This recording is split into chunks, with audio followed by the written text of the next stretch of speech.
What's up, everybody? I see we got a few people in here, as you can see in my setup. I'm going to be with my brother today, Andy. I'm super excited about today's show. And shoot, I might have him turn off our overhead lights here in just a second. Actually, I'll do that. There we go. How is everybody? Are we live on Instagram? I believe we are. I see. Hello. Welcome in, everybody. If you're with me live, let me know. Roel, I see you. Thank you for being with us as always. We're going to have a great show tonight. We'll let a few more people come in. Let's see. Dental Dame, what's up? Great to see you over there on Instagram. Thank you for hanging out. My man, Tom, what's going on, man? Thank you so much for that email. That is amazing. You're the best, man. Stan, what's up? Excited for tonight's show. Edna, hello. So good to see you. Oliver, it's funny. My brother's a PA, and my dad, of course, is a doctor. My sister's an esthetician. With us, I'm really nothing. I just answered. I asked the questions. So no, but a lot of us are, just not me. Wilma, what's up? Bianca, what's up? Carter, happy Tuesday to you. It's so good to see you. Thank you for all that you do. You've been super amazing. Gosh, the last couple of weeks have been wild for a lot of our PM team. I want to give Carter just a huge shout out. Katie, a huge shout out. April, our whole Knoxville team has done amazing. Really, I see Esty Bestie's in here.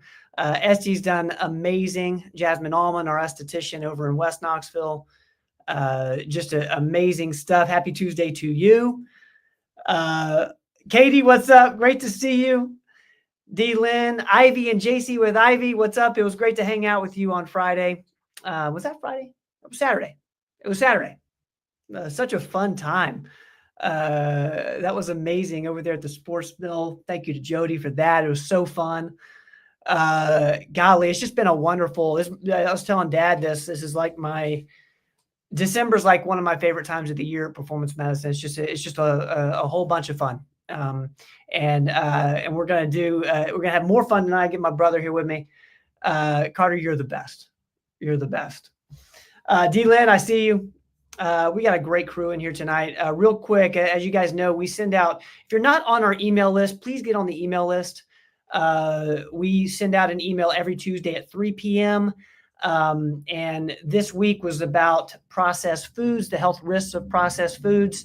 You can hear Dr. Rogers talk about kind of really what you want to stay away from. It goes over the mildly processed and the ultra processed foods. And we're going to have some cool things along those lines coming up in the next couple of weeks. But it opened my eyes. And I will say, let's see, Ian, what's going on, man? We got somebody from Auckland in here. I love Auckland. One of my college roommates was from Auckland, New Zealand. So Ian, thank you for being here, man. Terry, what's up? Golly, we got so many friends in here. Thank you guys for being with us tonight. Thank you guys for always helping this show out. This show would be nothing without y'all's amazing questions. So thank you. Real quick, this is for Katie and Carter. The Dr. Rogers vitamins are on our website, performancemedicine.net/shop. You can use the QR code right there. So many of you have already started using them. We appreciate that so much. We've put a lot of effort into these combination vitamins. We've talked with Katie about it. The no filler aspect. It's just it's the vitamins. I mean, we love them. Obviously, we're biased, but we appreciate everybody who is supporting the show by purchasing vitamins. That means the world to us. All right, where are we at? Anybody? I see Roel loves December. I love that, man. Thank you, Carter. I'm going to put this up real quick because it's getting ready to be Christmas season. This is one of my favorite episodes we've ever done, What You Hope For with Jamie Winship. Definitely check that out. Just send it to a friend. It's one of the more encouraging conversations I've ever been a part of, and I want you guys to be a part of it too. If you have not watched it, this is one that we tend to watch on a yearly basis. So thank you in advance for watching that. Thank you, Jamie. My man, what's going on, man? Ben, we're here. What's going on? We got some good peeps in the house, y'all. Guys, as you can see, this is to my left, to your right. That's my brother, Andy Rogers. He's our clinical director here at Performance Medicine. There's fun people We've got on the tonight. best people. Katie and Carter, God love you. Oh my God, God love you both. May the Lord bless you and keep you. Bless you and your family. Thank Look God. at this. Roel, What's up, Andy? What up? Come on. I know. Listen. We got that bond. Y'all, I'm pumped. I haven't been on in a while. Dude, I'm so glad to have you on again. I'm so glad to have you on too. We get to do this in person. This is fun. You've Yeah. been at the North Knoxville office all day. Was everybody here for Ben's full day of Cyber Monday? Were you Cyber Monday full day? It was Cyber Monday. We went for 8 hours. I know Tom's in here. Tom was definitely in there. Ben was. Hey, Tom, I've read your thing. On. It was awesome, wasn't it? Yeah. The article was awesome. Thank you for sending that to me. That was great. One day I'll have a chest like yours. Oh, do I need to be in the microphone? Well, for those who don't know, Tom was there with us. All right, we're recording for the podcast as well. So now we are officially official. Guys, as you know, if you guys got a question for Andy, Instagram, go ahead and put it in the comments. I see Jasmine was at Cinderella. That's amazing. She was y'all, that meant a lot that y'all came to that. Thank you. So I have reunited with the theater that I used to do things at prior to PA school. And when I lived in Knoxville and went to UT, I did shows at the Oak Ridge Playhouse. We're Oak Ridgers. I'm a native Oak Ridger. I was born in Oak Ridge. The Oak Ridge Playhouse it's unbelievable. It's really good. I've been very, very lucky to be involved with very good community theaters. Jonesboro, shout out to JRT. And then too, now that I've been back down in the Knoxville area, I've gotten involved with Oak Ridge, and it's so good. I'm sorry, they're good. They're good.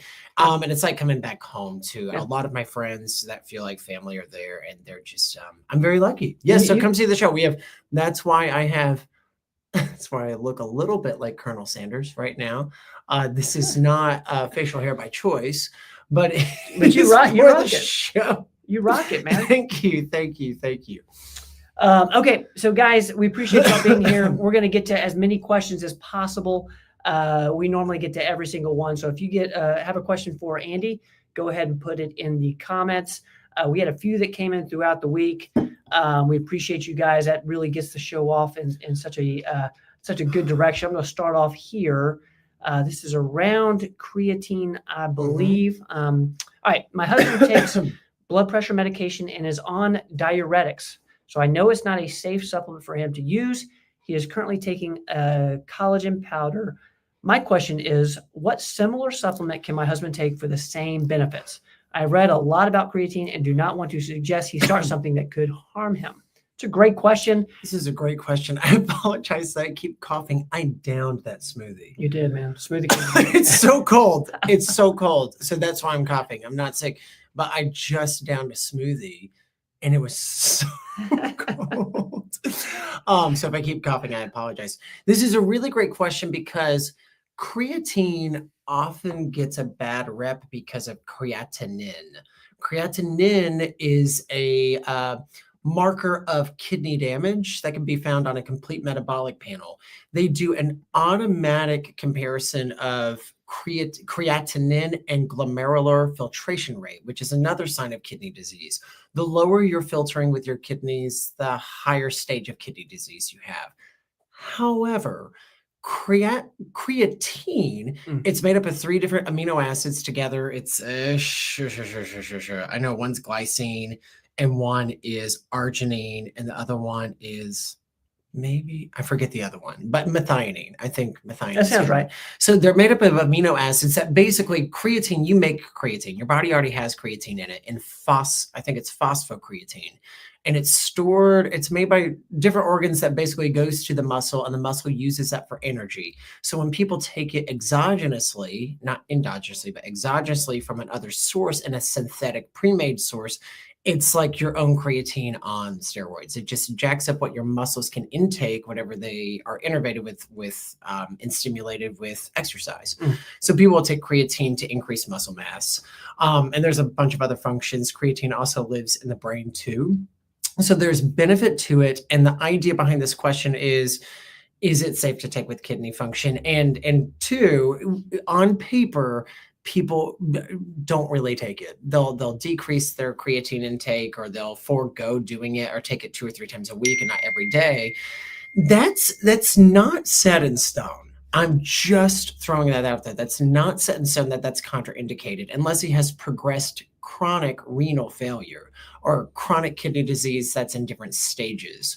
So depending on him taking blood pressure medications, on diuretics, if this is for chronic kidney failure or kidney disease and they're on dialysis, then yeah, it can be a little bit too harmful to the kidneys because it can raise creatinine too much and cause damage to the cells there. So he might not be a total, like he might be a candidate for creatine.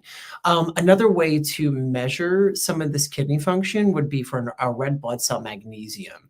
Magnesium really helps out with GFR, or that filtration rate. And so checking a red blood cell magnesium might be a better indication of where his kidney status is if you were to start creatine.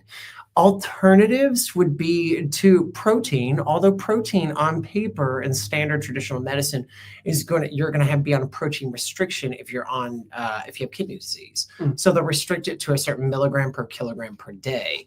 But he's wanting to improve muscles. He's wanting to prevent sarcopenia, getting some sort of protein in. I wouldn't necessarily say no to creatine for him if it were me. But if he's looking at benefits that aren't creatine, I'd go for the branched chain amino acids and do one of the amino acids that make up creatine, like L-arginine. Foods that are high in creatine too are like red meat. Red meat's really high in it. So you can take it from a natural source. You just get a much higher benefit from it with it being synthetically made and exogenously taken. I would look at red meat. I think some nuts have it too, and look up the 3 amino acids that make it. And I think L-arginine would be the one that would make most sense. And helps out with vasodilation too. Can you say that test one more time? Is it just a red blood cell magnesium, RBC magnesium? If he's concerned about, and I would look at kind of the etiology of why hypertension is there. A lot of hypertension is essential, just means that it's there because it's genetically there, and some vessels in that RAS system that deals with the heart, lungs, and kidney, which make up your blood pressure. He might just have it just because he has it. But it might not be super damaging to his kidneys right now. If he's protecting it with a blood pressure medication that might be like losartan or lisinopril that tends to help the kidneys, then creatine might not be a bad choice for him. I think it's all risk benefit in this case without it being chronic kidney disease. And then look at alternative sources. Natural sources would be like nuts and red meats, or even chicken, just any meats really. And then looking at the branched chain amino acids. And getting some sort of protein. He can even look at peptides if he wants to skip that class altogether and stimulate muscle through insulin growth like factor 1 and look at samorelin and ipamorelin, because that won't deal with kidney function at all. That's interesting. If you guys got peptide questions, put them in the comments, because they've been kind of top of mind for us recently. We've been talking a lot about them. Are you not concerned about where you're going to get more sweaters when the circus runs out of town? It's a little Santa Claus. We might throw in some. I want Christmas everyone quotes. to. I know that we're doing serious questions, and I apologize, but if you want to throw into the comments what you think Ben's #1 Christmas album he listens to every year, Oh, that's a great one. throw it in there. Throw your best guess. And Yeah. I honestly want to do some sort of giveaway if someone gets it, because no one's going to get it. If someone gets it, I'll be shocked. We'll come up with something super cool. I love this question here. One, because I want this to be a place where you can kind of ask about things you're seeing on, social media or, on TV commercials. I see ads for True Height all the time. I have an athlete, 11-year-old, so they're always catch my attention, but marketing. What are your thoughts on these types of products, and or what would your team consider as the best option to support full potential in these crucial adolescent years? So I'm imagining that this is about some sort of like True height. kind of like a growth scenario. I'm looking this up right now because I don't know true height. So true height looks like essentials. Okay, essential vitamins, minerals, proteins for healthy growth during formative years. It's interesting. So they're looking at 5 factors of development: nutrition, hormones, sleep, calmness, and immune system. I mean, this looks good. They're right. This looks like and correct me if I'm wrong, this is an all natural approach to kind of increase the nutritional status while kids are in their growth phase, is what I'm thinking. This looks like they use zinc, melatonin, L-theanine, ashwagandha, nutrition like micro and macronutrients, along with protein like calcium, vitamin D, immune system, vitamin C. So you're using all naturals during this critical period. I don't think that's a bad idea. Yeah. I really don't. I have a lot And they got protein shakes. I have a lot of thoughts on this, though. Yeah, go I have ahead. a lot of thoughts. Yes. Okay, for kids, what are your thoughts on types of products, and what would your team consider as the best option to support full potential in these crucial adolescent years? This is an interesting subject because I did rotate in pediatric endocrinology, and I thought pediatric endo was going to be all type 1 diabetes. And most of it was growth hormone. Most parents came in and wanted their kids to be NBA players. And Yeah. I was in a big city. So like, they're like, I don't care what that test says. I want my kid to be 2 feet taller. And two, I mean, it didn't work out for me because I'm 6'3". So that doctor was like, you won't be Andy's height. So I did not fit in for that. But they always wanted more out of that growth period. And there's different ways to do it. The best thing you could do for your kids is sleep. Huh. Kids need sleep. You release insulin growth factor 1 in your growth hormone during sleep. So that's why kids sleep all the time. Yeah. That's why. And so they replenish all those hormones at night. So I think the sleep is really, really important. So encouraging good sleep habits. I would be more interested if I'm thinking of what I would do when we're ready for the kid, when the Rogers family is ready for kids. I'd be very big on screen time and what they're doing online versus do I need to give them the right amount of zinc? Just that is my personal opinion, that I think more detrimental to their well-being as adults and adolescents is going to be what they think about themselves. Yeah. How they're getting their identity online and social media, and how they're connecting to human beings and not texting them, teaching them how to talk in person, to be in community. And then 2, all these should be coming from the foods that we eat. So I say that with an asterisk, saying that the foods that we eat in America are not nutritious. It's just not. So I would say adding these in because your kids might be a picky eater is a good thing. Yep. It's like, hey, if they just can't do it and I can't do anything but Chick-fil-A because I either don't have time or my child won't eat anything but Chick-fil-A and they're going to go on a hunger strike if they don't get it, then this is a good supplementation for it. My encouragement would be that they've got to start healthy habits with good nutrition now. Like, start it now. When I think about us in the 90s, I know I keep harping on this with Mom, but I know. Karo syrup. I know. We had high fructose corn syrup on the dinner table. She didn't know. She didn't know. She didn't know. She didn't know. Gummies. I mean, gummies and fruit by the foot and Sour Patch Kids, Cowtails. I can't tell you the name. Those are good days. They're so good. Surge. That's has like a surgeon. There's a general surgeon's warning on it now. So much of it, I think, too, is teaching them healthy habits with nutrition first, not just relying on supplementation to say, hey, you're doing well because I'm supplementing with it. Like, teach them to actually eat good foods. Yeah. I think that's going to be better for their health than just junk plus this. But I think this is good stuff. I mean, it looks like it's amazing stuff. There is some interesting ideals behind melatonin in kids, that too much melatonin can downregulate the melatonin receptors, and that you become reliant on it over time. I don't know if that's necessarily true. There's conflicting studies about both of those, whether or not melatonin is a good thing, because 2, kids need sleep. So if it's like the risk benefit of being on melatonin forever because the kid's getting good sleep, then who cares, Right, right? right. And melatonin too can have some really other great properties to it too. So I would pick and choose. If it were me with my kids, I'd pick and choose which one's important. I do think protein for kids is really, really good, especially during that growth phase.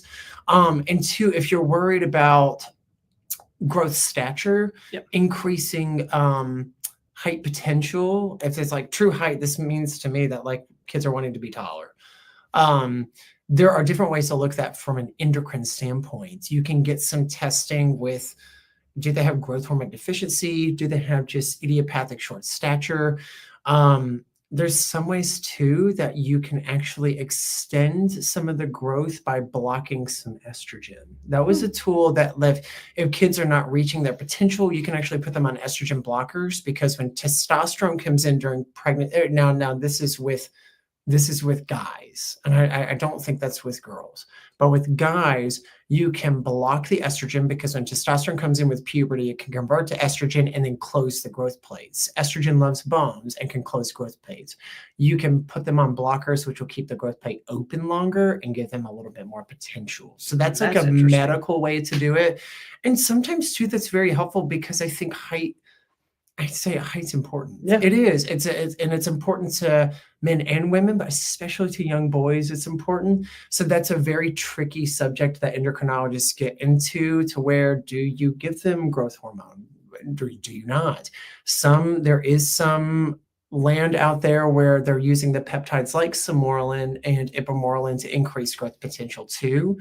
This is a long-winded answer. I just really like this question. It's a great question. I think these are completely fine. Absolutely. I would say too, I would try to encourage this, plus I know how to eat well and I know how to stay in community. I'm getting tools of how to be a human being, of how to have some sort of skill, how to make friends, how to do something that's for others. And then I would say number one is making sure they have really good sleep. Yeah. So good sleep and good self-esteem of knowing who they are outside of what they do. I love that. That's a great answer. Yeah. Great question. I'm so like, great question. This is a fun topic to talk about. This is really fun for us too. I appreciate you bringing this up, because this can actually give me some doses, because people ask that all the time about how much vitamin D should kids get? And we're not in pediatrics. So this is a great tool for us that we may get some good dosings on what this looks like.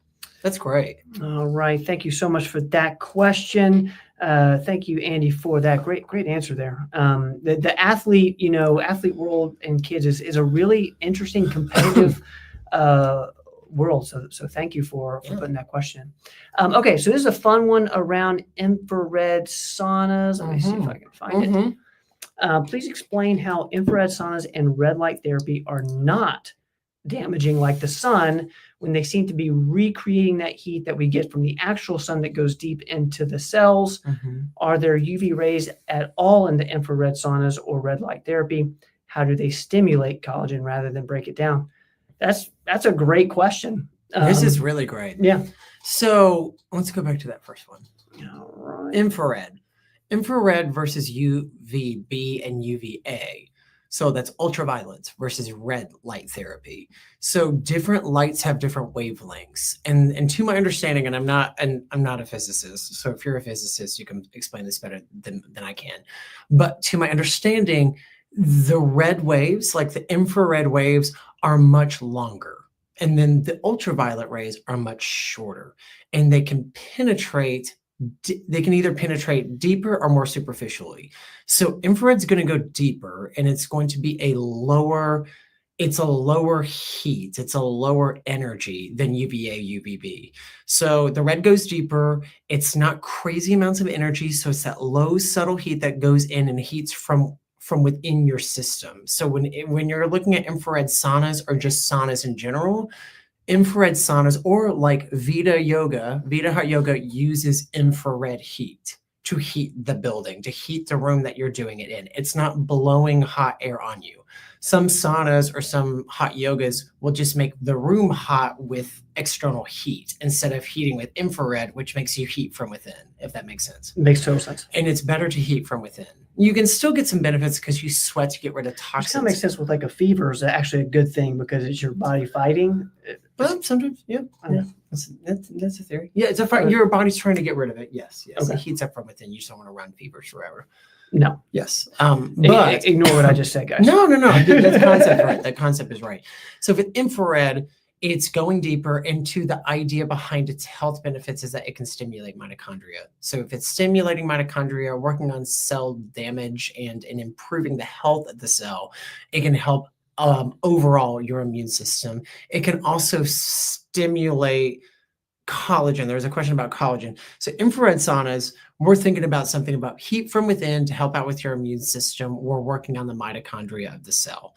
And that's coming from red light, which is a little bit of a longer wavelength that goes in a little bit deeper and has a lower heat and excitability with it. UV or ultraviolet A and B. A is a little bit longer. It's either longer or shorter than B. You'd rather almost have UVB than UVA, to my understanding, but both of them can cause the skin cancer stuff. It can increase melanocytes, which can darken the skin. And then two, it can break down collagen, which can wrinkle the skin. When infrared can sometimes increase the collagen. Heat is a good thing for the body because it can stimulate your body to do something. So if we're creating heat through a fever, you're trying to kill an infection. If you're doing it through like old therapy, like what our sister does, it can help stimulate collagen growth by causing damage and creating more fibroblasts within the dermis. And that's where collagen lives, is within the dermis. It's not in the epidermis. It's not in the top layer. It's in the next layer down in the dermis. And there's like a deep dermis and all these things, a SMAS layer where the collagen matrix is. So if you put heat there that's not super excitable, it can tell your body to make more. If you have a super excitable heat that's not super controllable, like UVA, UVB, then it can just make cells turn over too quickly and you can get a lot of damaged cells that then replicate. And that's where the melanomas come, and that's where the aging and wrinkling come. There's some theory too about this whole thing about infrared saunas about like, does it improve mood? And tanning is actually good for you. And darker skin is better because it protects you from sunlight. The sun has all the heats. There's a little bit of infrared heat from the sun and some ultraviolet heat from the sun. And sun is good. Sun is great because you're going out and you're connecting with nature. And there's a magnetism within the earth that if you get your feet off and ground, all that stuff is good to be in nature. The hard part is that we've created environments that we weren't really meant to live in. We live primarily indoors now as human beings. We're not really outdoors unless you have an outdoor job. Two, we go to environments and climates because travel is so easy now to where we're not, if we lived 1,000 years ago, we wouldn't be going to Mexico. We wouldn't be going to the equator where we're closer to the sun. So there's different theories about where people groups and ethnicities with skin tones, which is a Fitzpatrick scale, 1 to 6, of how much melanin you have in the skin. Is a lot of it was to protect you from how close to the sun you were. So you feel like further away from the equator, the lighter the skin tones, the closer to the equator, the darker the skin tones, because we're closer and further away from the sun. So vitamin D2 is activated by, I believe, UVB. I do think that's a UVB vitamin D activation. So there's this whole theory too about like, okay, well, we should go in and get UVB, and UVB is better. I would say UVB is probably better than UVA, and that not every tanning bed has one of those, but you can kind of emit some of those lights to help increase. That's why people have those like sun lamps or whatever in their rooms to kind of mimic sunlight to make them happier and improve mood. The idea is that it's stimulating vitamin D. I would get out in the sun. I would go outside. I think sunscreen is good, although there's hit or miss controversy about sunscreen and whether or not it is good. I think a mineral-based sunscreen is better if you're going to use actual sunlight. Two, they'll use some phototherapy in dermatological offices to help out with skin infections like psoriasis, because it helps kill some of the bacteria and yeast that is associated with psoriasis and seborrheic dermatitis. So I would say in short, that's a long-winded answer. I apologize. Infrared saunas and red light are not damaging like the sun. Different wavelengths goes to a different part of the body. Okay. Are UV rays at all in the infrared saunas No, no. Infrared is just infrared or the red light therapy. No, it's not UV. Mm. How do they stimulate collagen rather than break it down? Because it's going in at a lower excitability than UVB, UVA. And then there's another one. This one, and Katie might be able to help us with this one. Is what brand is the sauna? Oh, what brand is Dad Sauna? I don't know. I don't know. My guessing, Sun something? yeah, I can Google it. I think it's Sunlighten. Katie? And Katie, you can correct me if I'm wrong. I think it's Sunlighten. And I see here, Anna, what's going on? It's so good to see you. See, Brandon's in here. Brandon, what's going on? Oh, Brandon. So good to see you. Oh, Brandon, how's it going? I see Katie's. She's got a red light panel. That's exciting. Yes, I love and it. people love it. I'm telling Yeah. you, people will use red light for a lot of things. But for collagen improvement, for pain, Mom uses an Avicin for her hands. It helps. A lot of the red light therapy is going to improve vascularization and mitochondrial health. So people have less pain with it. People have increased collagen on a deeper dermis matrix, and people feel better with it. I think it's good, and it can help you sweat, and it sweats from within, not from without, which is good. Are you a sauna versus steam room type, or is it Both? Yeah, all the above. Steam room's fun because steam rooms can open up the sinuses. There's even something I did in an A4M that was a it was a salt one. You gotten this salt thing that apparently gets rid of all sinus infections. There's just a ton of salt. That's It's like a interesting. salt room, which is technically a thing too. Yeah. Like I did that salt float. Yeah. Wellness longevity. Yeah. God, that was Biostacks. crazy. Biostacks. Yeah. Y'all, if y'all are in the Tri-Cities area, go to Biostacks. They're the best. If you want to live a long time and feel good, Biostacks. God, that place was awesome. It's like You did the hot cold room. it's like Six there's Flags some- for people interested in their health. Yes. Literally. It's really good stuff. Some of that stuff's very hard to keep up with, but I think a lot of it, even once or twice, is really fun. All right, let's keep moving here. Thank you guys. I see Jasmine, our esthetician West Knoxville, saying I partner red light with my treatments in the West office. So that's Yeah, exactly you do, right. Jasmine. I Yeah, love you that. do. I love I that. love it. Okay, and let's see here. I see Katie saying there's a sauna box that are also really, really great. And then a sauna box is a steam sauna.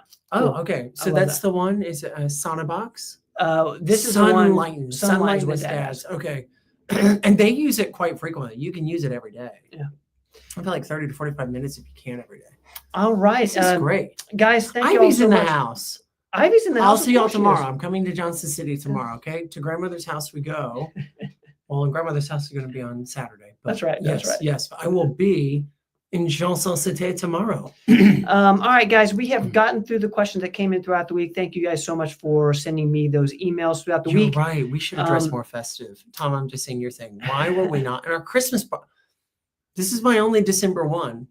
Okay. I didn't make the cut for the rest of the month. And I'm gonna go ahead and bring this back up. If you guys can guess my favorite Christmas album, Favorite Christmas / artist. album. You'll get something. I don't know what it is, but you're going to get someone. And I'm going to tell you right now, no one. We already got. Ooh, there's a close one. I'd say that's probably number 2. Go all the way down. Oh, let me say Katie said it. Ooh! Katie said it. All right, there you go, What? guys. Merry Christmas, baby. Yeah, we're getting there. I have not seen it yet, but you're getting Put warm. that one up. Go to the very bottom. Oh no. Elvis. No, this is not Elvis. You are so close, You're getting Bianca. there. Oh man, that's my mom's favorite Christmas album. Is that one? Oh my gosh. Hot darn. Oh, Hot darn. Yeah, right. Doug, how did you know that? Doug, high five. Virtual How high did five. you know that? There's no way someone took. I didn't say anything.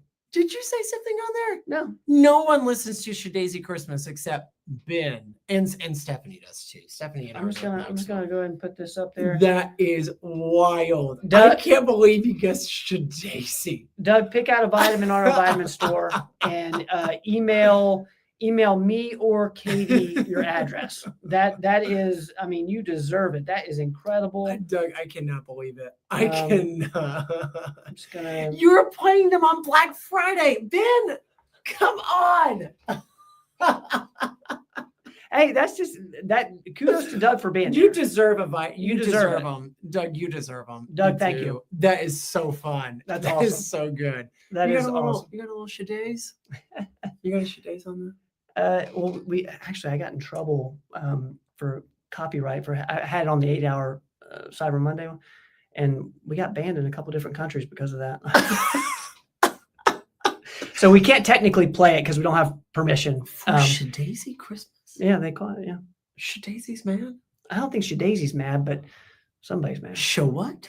All right, guys, we're taking questions right now. Wow. Doug, you're getting a free vitamin. That is awesome. All right, let's keep going. If you guys are new to the stream, hello. My brother and I are going to be answering questions for the next 30 minutes or so. If you have a health and wellness question, put in the comments. And if you're new here, let us know where you're from. Yes, let us know. Let us know. We got 47 people in the Jesus. All right, this is a personal question for Andy. Oh, Tom, how's your shoulder? Okay, my shoulder is much better. Yeah. Yes, I love all that stuff you sent me. I'm still working on it. I'm doing that show in Oak Ridge. I'm in a production of Cinderella at the Oak Ridge Playhouse. I haven't had a ton of time outside of the office, but I am working on it. And that PRP from Joe really did help. Yep. Oh man, that really helped. I'm not nearly getting the pain that I had.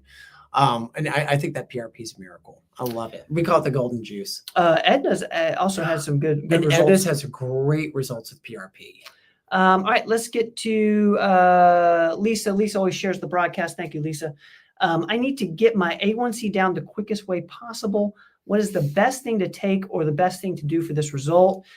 Lisa, thank you. This is great. This is the best guy to ask for it.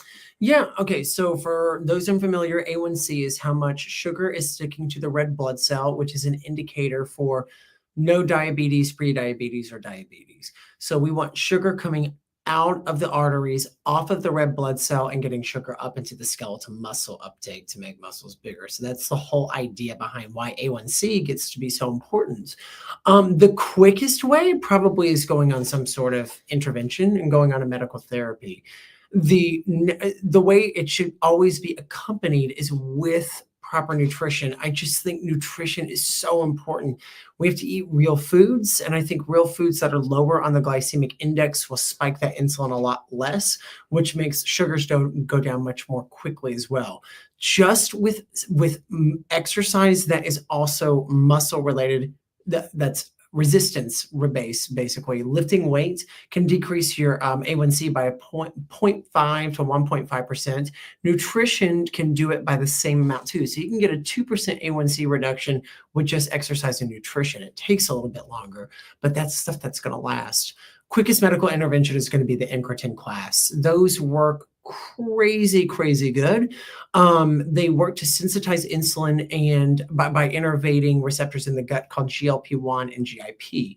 And those kind of direct traffic as food goes down to the gastrointestinal tract and work on hunger hormones. But it makes you spit out less insulin. It makes you utilize insulin much better, which will bring down A1C very quickly. So I would say looking at getting on the incretin hormones, which is going to be Ozempic, Mounjaro if it's diabetes. For weight loss, which technically isn't an A1C issue, still though it has an indication, is going to be Wegovy and Zepbound, or the compound semaglutide, compound tirzepatide, if there's no coverage for either one of those. Yep.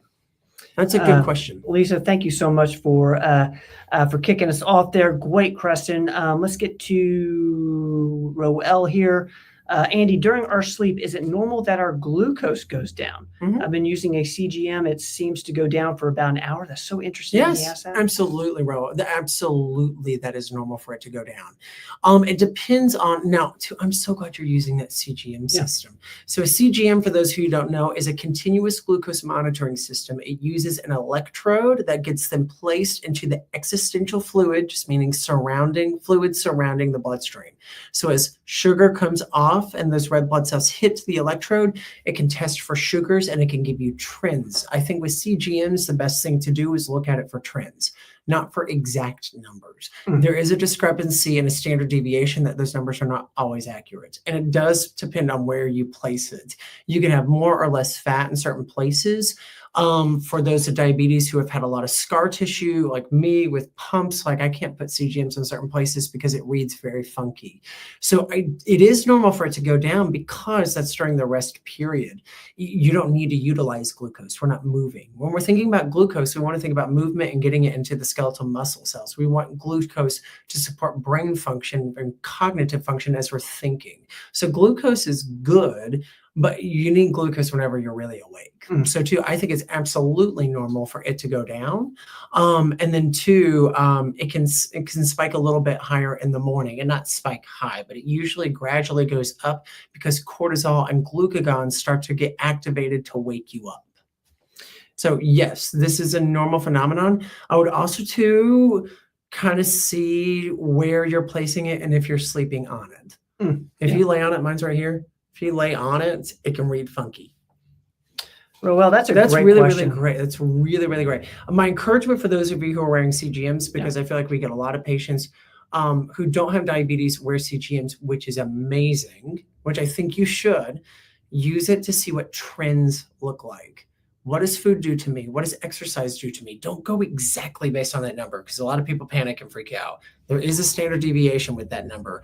If you get symptomatic with that number of, I have a low in the 50s, I'm 50, it's beeping at me, check it with a finger stick, see what that really looks like. And if you're doing a real finger stick, you clean your finger off with an alcohol pad, you prick, you push out the blood, wipe with sterile gauze, and then you're doing the second one. So if you really want to be like, do I actually have low blood sugar or hyperglycemia, high blood sugar, test it with a, what they call it, a point of care glucose or a self-monitoring blood glucose monitor. You can get them at Walmart for next to nothing. Rely on. And also check and take a note of what your symptoms are at that time. Do you have symptoms of low blood sugar or high blood sugar? Low blood sugar is going to be shakiness, irritability, I can't think, fast heart rate, and panicky feelings, sweating.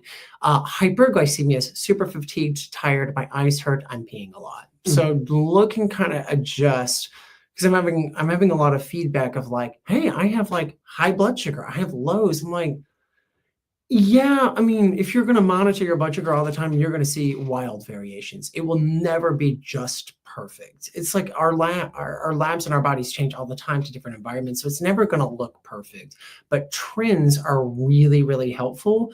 And then two, looking at A1C to make sure that like sugar's not sticking to the red blood cell. Well, thank you. And if you guys have CGM questions tonight, I'm going to put this up. This is a victory. Thank you, Tom. Berberine seems to be working. I'm trying to get down to 220 from 234, 235 after a week to 10 days while weight starting to drop. That's awesome. Berberine for the week. So berberine, that's a natural version of metformin.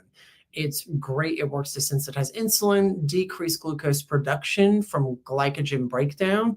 Berberine's amazing. So I think that's great. It can be dosed up to 1,600 milligrams of berberine, or 500 milligrams of dihydroberberine, sometimes 1,000. I think you can play around with higher with those doses though, and watch for GI side effects.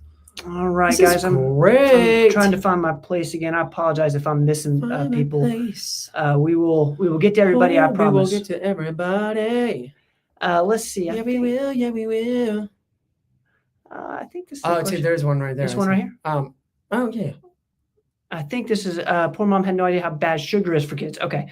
Always cook sweets. Okay. So this is a comment. Thank you, Lynn K. Lynn. Oh, thank you, Lynn K. Yeah. So, you know what? And also, people don't know. And we didn't do. We're products of the 90s. Yeah. Like the 90s was a big time of junk food, big time of low fat, which was not a good idea.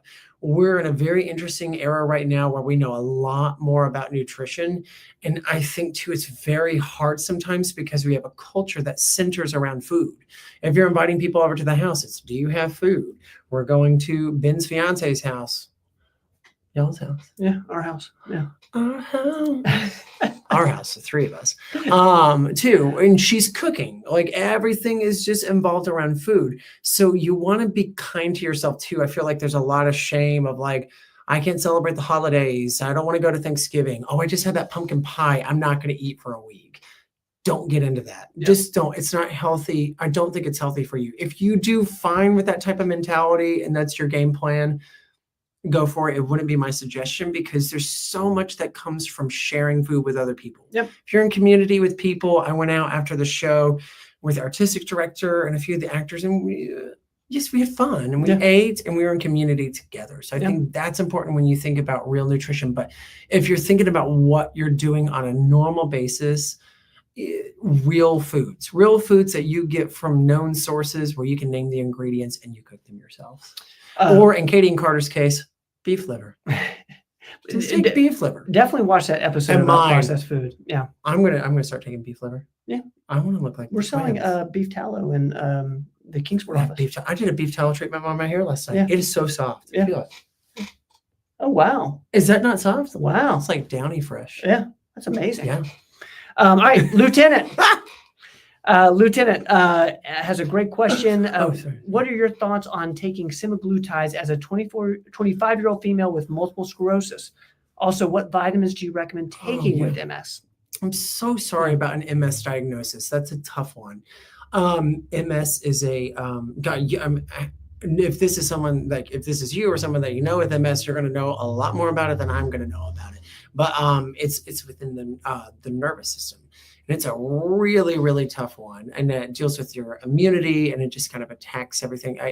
MS is difficult. I don't know vitamins specific to MS, but my best guess would be something that is going to be immune related, something to improve immunity and make sure too that you can fight off infections. So I would be looking at something too like methylene blue. I would be looking at low dose naltrexone, which are not vitamins, but are low-dose naltrexone is not over the counter either. I'd look at those two interventions because I think those are going to help out with immunity. I'd look at something like super high doses of D, like trying to get to your vitamin D levels to the low hundreds. And then anything to fight off infection like D, C, zinc, Bs, eating well. But I think, I don't know a specific one that would be just catered to MS. Semaglutide. So there's not a contraindication. The contraindications are going to be pancreatitis, history of pancreatitis. It's going to be medullary C thyroid carcinoma and something called multiple endocrine neoplasia type 2. The last two of which have never been found in human studies. The first of which has been if you've had a history of pancreatitis. So there's not a contraindication. It depends on what she's looking for. If she's looking for relief of multiple sclerosis, I don't know that there's been even I don't know an anecdote of that or even like a case study. I have heard of it for psoriatic arthritis where it's been super helpful. So I know it has some other modalities and facets that it can help with. I just don't know about MS specifically. If this patient is struggling with weight, absolutely. I don't think it's going to be harmful at all. I'd be careful about the doses too, to make sure that motility is going through the gastrointestinal tract. Since we're dealing with the nervous system, we want to make sure that we're not slowing it down too much and we're causing too much like gastroparesis type symptoms. So I'd be very, very careful about dosing for that. It's a good question. Thank you so much for sending that in, Lieutenant. I'm going to just put this up real quick. Do you sell portable far infrared lights? We do not right now, but we're going to kind of mark this down. It's always interesting to see what you guys are interested in. But as of right now, no, we don't, Lynn Caitlin. Thank you for that question. Let's get to Tom's question here. What do you think about these football players you hear about dying every summer? Didn't happen years ago. I say people aren't as hard as they used to be, especially with kids playing inside air conditioning instead of being outside. This is interesting. And to be honest with you, I don't know. What's your thoughts on this? I don't know. I don't think kids are as hardy. I think that part is true. I've been checking a lot of young male T's like in their 19, 20, 21, and I've seen low T. So I know that hormones are absolutely changing from what they used to be 20 years ago, 30 years ago, 50 years ago. So definitely kids are a lot different now. So that could be part of it too. And just something as like being hardy, like eating well, being outdoors, not being on their phones.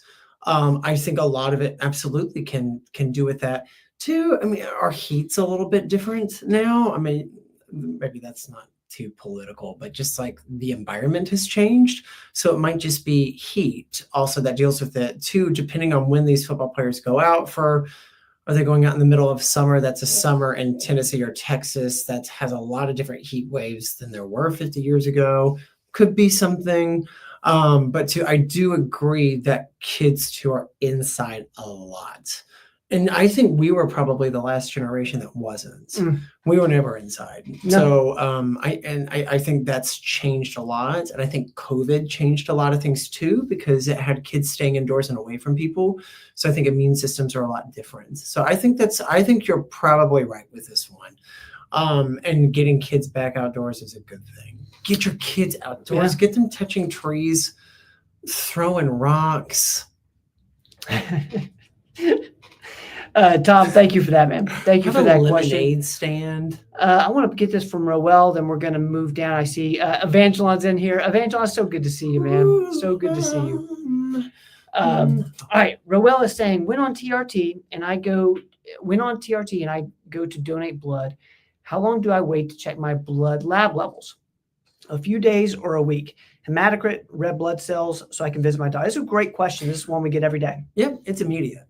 Okay. Like you can do a hematocrit before and after, and that's usually with a finger stick. So too, whenever you go to those blood donation centers, they can stick your finger, see what your HCT is or hemoglobin, and give a before and after of it. So it is, when it's gone, when you thin it out, it's out. So you can do an immediate one. But if you're going to do it at your doctor's office, a lot of it is how well that can be sustained.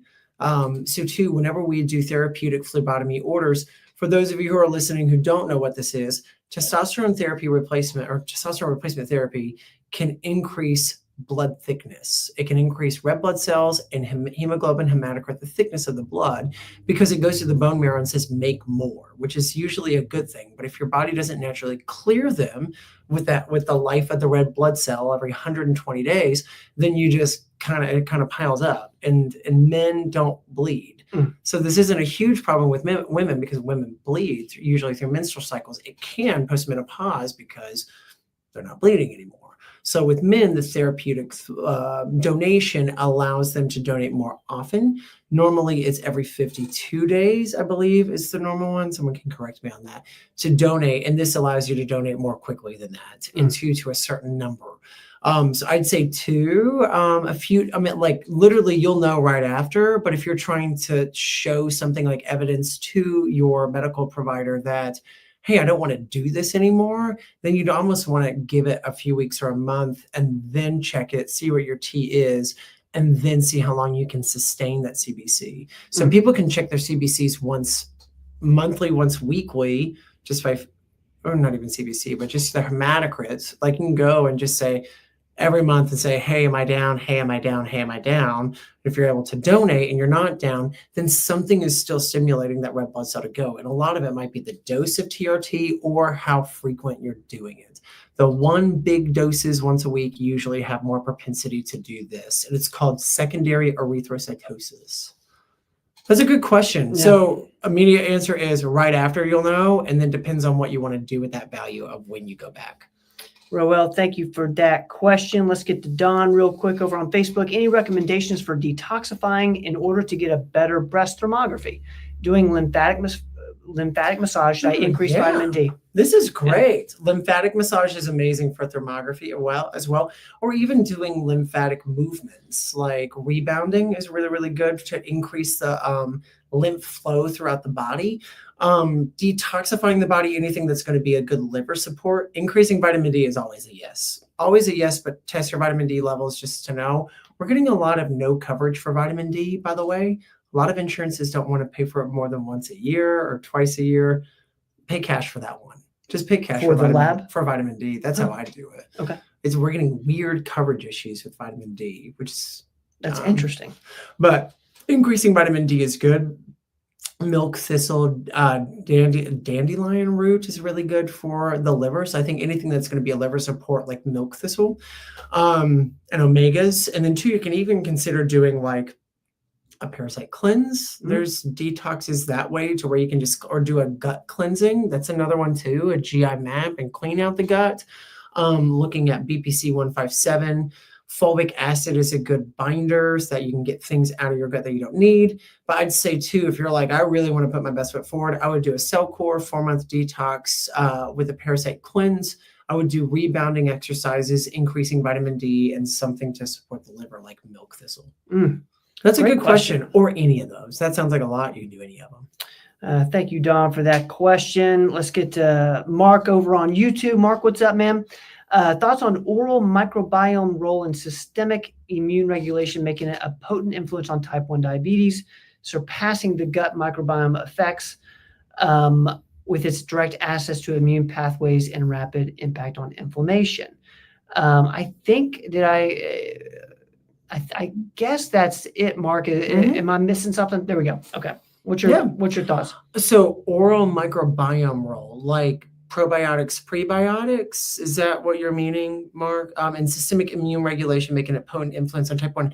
So much of what I think with type 1 diabetes is that there's already antibodies out there, zinc transporter 8, GAD65, IAA2, and oh my God, the last one, ICA, islet cell antibody. So there's already antibodies out there that have killed the beta cells. And then when there's seroconversion into true type 1 diabetes, you don't have any insulin anymore. So I think that it totally depends on where you are in the progression from no disease to full disease. So no disease to honeymoon phase to full blown type 1 diabetes. So oral microbiome role and systemic, surpassing the gut microbiome effects. So leaky gut is what I'm assuming with the gut microbiome effects would be leaky gut. So cleaning up the gut, I think will help, but I think that's going to help more pre-diagnosis rather than post-diagnosis.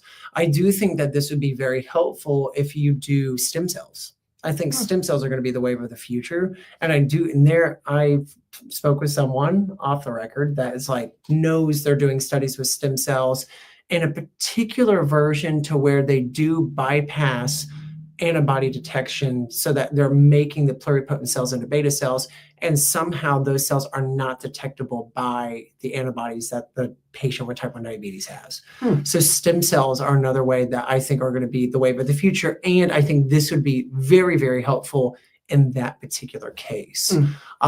Anything too with the microgut biome, I do think so much. I think you're spot on. And Mark, I did read your thing. Mark sent me an email about alternative or adjunctive therapies for cancer, which is really great, including metformin and melatonin. It's really, really cool stuff. Yeah. And fenbendazole and one other. So anything that too in this question, type 1 diabetes is an autoimmune illness. So with autoimmune illness, you have antibodies associated and you usually have leaky gut. It usually means that the gut protection from the outside world has some dysregulation. And when things come in, it goes out of the gut and into the body and wreaks havoc in different ways. Rheumatoid arthritis, lupus, type 1 diabetes, scleroderma, Sjogren's. And the idea is to get lower antibodies so they stop attacking whatever they're trying to kill, and get the gut biome back together. So I've just not seen anything to where, and I see that too, microbiome can stimulate the regrowth of beta cells. The whole thing too would be, can those beta cells survive the antibodies that type 1s have? I think my honest opinion is that if that were there, people would be on it. Right? And that might be a conspiracy theory that they're trying to keep people sick.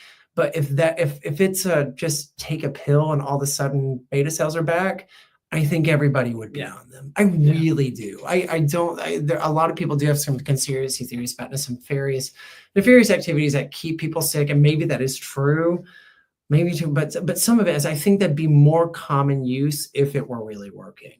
I think the whole idea is going to be, how do you bypass your already autoimmune system not attacking the growth of the new beta cells? That's how I would look at it. But I'm interested to know what the exact oral microbiome is. Is it would it also even to fecal transplants? That might be interesting too. I bet Mark knows about that too. Mark, thank you for that. I'm going to keep moving. Let's get to Karen Mark here. has such good questions. Thank you, Mark. Thank you for the thoughtful questions here. As always, Karen, who always brings amazing questions as well. Trying to be proactive for colon. Previously took daily probiotic billions of active cultures. Most recent purchase shows prebiotic. Same or different, one better than the other. So I guess this is around the number of active cultures in a probiotic versus a prebiotic? Oh, I think a combo is good. okay. I think a combo is really good. Prebiotics are going to feed the good gut bacteria. Probiotics are giving you good gut bacteria. So anything within a combo, we have one called Digest Shield that's really good. A combo of it with some enzymes. They are different. So prebiotics are things that feed the good gut bacteria to thrive within the system. And then probiotics are just bypassing it and putting more bacteria into the system. Mm. So different, and I'd say the combo is better. Yeah. The combo is better. And two, sometimes people will actually test for the microbiome, just like what Mark was saying, like you can test for what's in your microbiome. You can test and see there's a lot of different bugs in there. There's a lot of different bugs that should be in there, but there's certain tests that can, see how much of the gut bacteria is in there. And then you can detail or tailor your probiotic to what your gut has. Karen, That's thank you good. for that. That's a great question. I'm going to put this up from Evangelon. This is more of like a testimonial. So thank you, Evangelon. A 10-year-old dog was diagnosed with a cancerous tumor on her throat. It spread up and caused eyes to glaze over opaque. She wasn't breathing well and losing balance. And nothing loose. So I started giving her ivermectin. Within 2 days, her eyes cleared up and throat swelling has gone down. Wow, that's wild. Amazing. That's amazing. Yeah, thank you, Evangelon. Dad even sent me something on ivermectin for psoriasis. Interesting. That is super interesting. Killing those bugs. Evangelon, thank you for that. We're towards the end here, guys. If I missed you, I apologize. If I missed you, put it at the end so I'll be noticing it. But you guys have been so amazing. The questions These are great. have been so questions. This good. made me think. Yeah. Thank you guys. I'm going to look up more for MS too. I'm going to look up more for MS. All right, let's see here. Let's get to Jack. Jack, thanks for being here, man. Prebiotics and probiotics make you feel sick. Any suggestions? It's a great question. It might be the wrong one for you. That might be. I would look for testing and see, like, hey, actually, I have enough. Like, you might have enough of the bacteria in there and you don't need more. So a lot of people will preemptively use probiotics and prebiotics, but you might be overloaded on them, which can cause just as much discomfort as undergrowth. So I'd say testing for them is a good one. And you can do that through GI Map, or bypass it all and do something like sauerkraut, kefir, kimchi, or apple cider vinegar, and using that as your pre and probiotic to start stimulating, to just put it into your system. A lot of people get gut dysfunction fixed with just those things. That's interesting. And just doing that prior to meals, or doing like sauerkraut with the meal. Jack, great question, man. Great question. All right, guys. I don't think I missed anybody. I see, gosh, we're getting some great comments.